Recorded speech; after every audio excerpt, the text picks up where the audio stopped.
Of Christmases Long, Long Ago is my new book arriving for the 2025 Christmas season. Find out what Christmas was like centuries ago.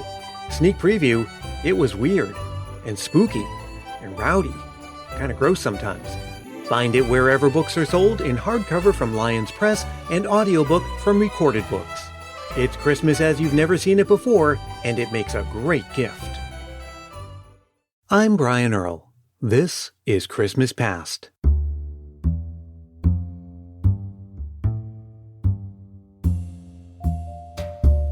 It began with a 5, maybe a 10, quietly folded into his palm like a secret, passed into another's hand with a smile and a few words of kindness and season's greetings. Just like that.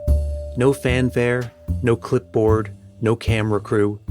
Just a man, in a thrift store aisle or a drugstore parking lot or a diner booth, handing out money to strangers who looked like they might need it. For years, nobody knew who he was. They just called him Secret Santa, a legendary figure who hit the streets of Kansas City every December, handing out money and then walking away just as mysteriously as he came, before his stunned recipients could even process what just happened. By the time he revealed his name, Larry Stewart had given away more than $1.3 million. But why?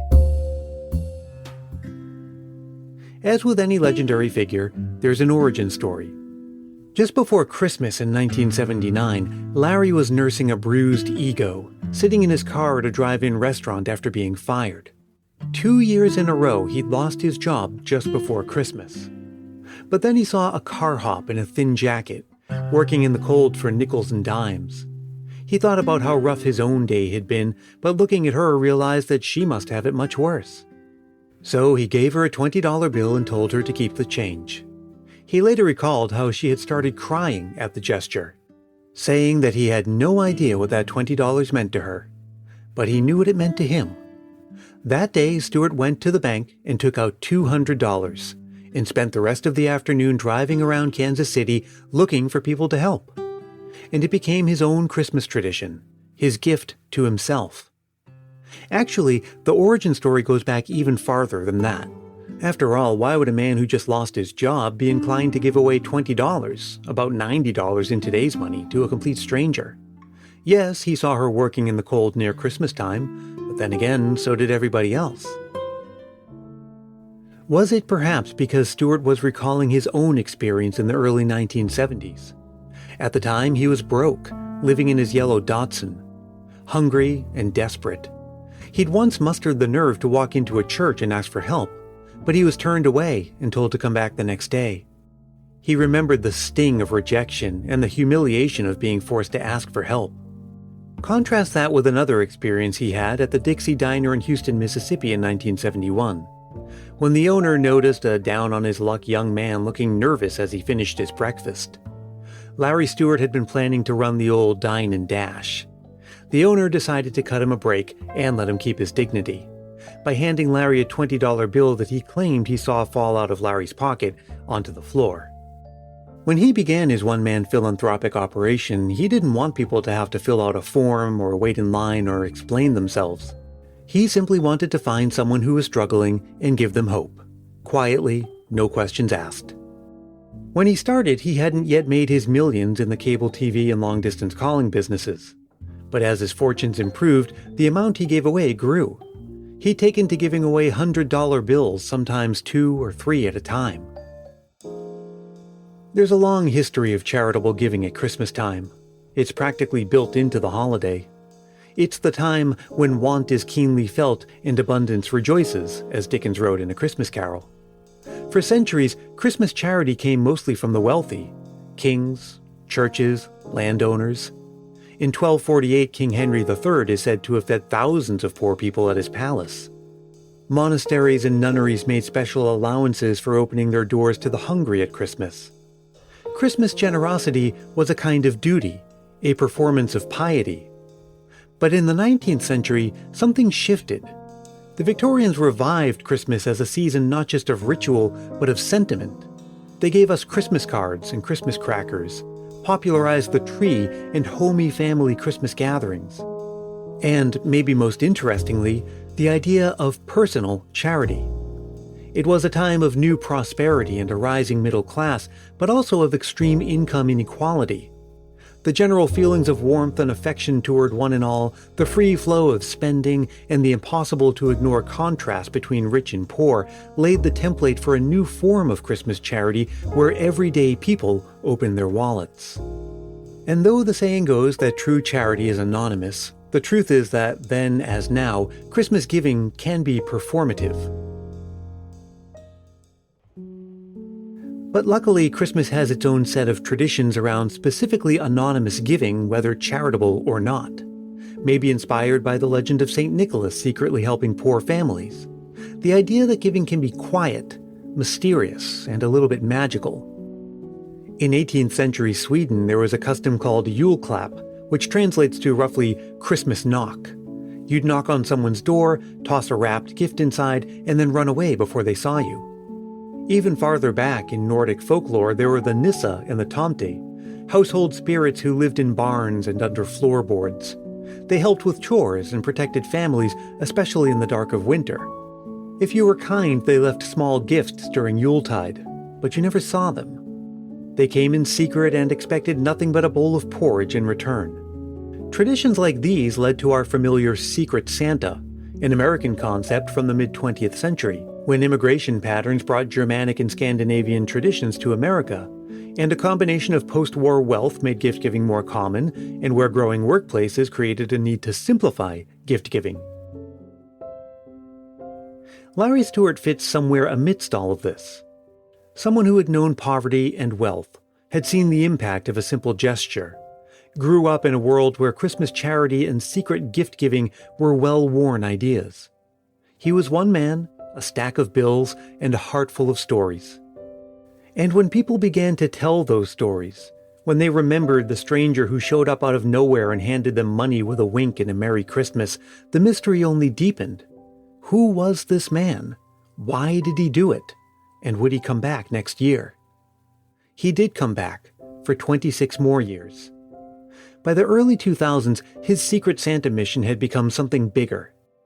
He allowed the news media to tag along, but mostly because he wanted to hear about the people who received his money.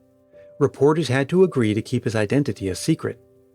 He even brought friends along for his missions. Baseball legend Buck O'Neil became one of his honorary elves. Stewart would hand out $100 bills while Buck gave out hugs. And after Buck passed away, Stewart invited NFL Hall of Famer Dick Butkus to join him in Chicago. That year, he handed out $100,000 across American cities. But Stewart was running out of time. In 2006, he was diagnosed with cancer of the esophagus. By then, it had spread to his liver. He began receiving costly experimental chemo that insurance refused to cover. The bills mounted. So did the fatigue. He lost 100 pounds. He was tired and worried about the future. But he wasn't done giving. That December, he decided it was time to reveal his name. Because with the time he had left, he wanted to tell people that they could do what he'd done. Not everyone has a fortune to give away, but everyone can make someone's day better. We tend to think of generosity in terms of dollars and cents, tax write-offs, fundraising goals, gala dinners with donor tables. But the real power of kindness is harder to measure. Give a man $100 at Christmastime and maybe he pays his heating bill. Maybe he buys his kids something nice. Maybe he just has a meal he didn't think he could afford. But maybe he also tells the story. Maybe he holds the door open for someone later that day. Maybe he remembers what it feels like to be seen and tries to pass it on. It's a ripple effect. By the end of his life, Stewart had trained 4 other Secret Santas. He spoke to community groups about the power of small acts. And while the $100 bills were impressive, they were never the point. The point was what those bills unlocked. Dignity, hope, a reason to believe in strangers. Because sometimes, what people need most at Christmastime isn't a gift with their name on it. It's a sense that someone thought of them, that they matter, that even in a crowded, noisy world, they're seen. Larry Stewart died in 2007 at 58 years old. But every December, somewhere in America, someone is quietly handing out $100 bills in his honor. Or maybe a $5. Or maybe just a cup of coffee. It's the tradition of giving in secret, of helping without being asked, of celebrating the season not with extravagance, but with kindness. It's the part of Christmas that doesn't fit into a box or hang on a tree. It's the part that lives and lives on.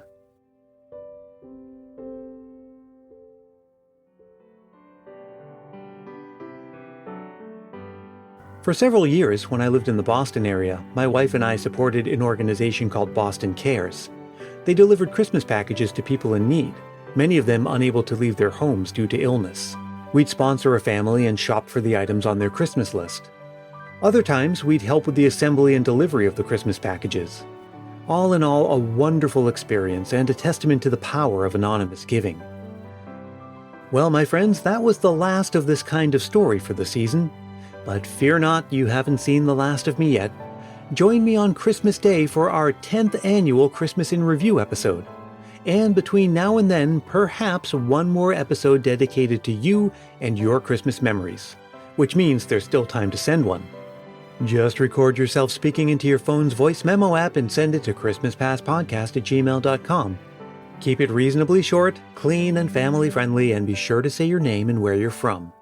Christmas Past is produced in wonderful Willow Glen, California by yours truly, Brian Earl. I hope you've been having a wonderful Christmas season, and I'd love to hear from you. You can drop me a line anytime, and I try to respond to every message I get. Email me or connect with me on your favorite social media platform.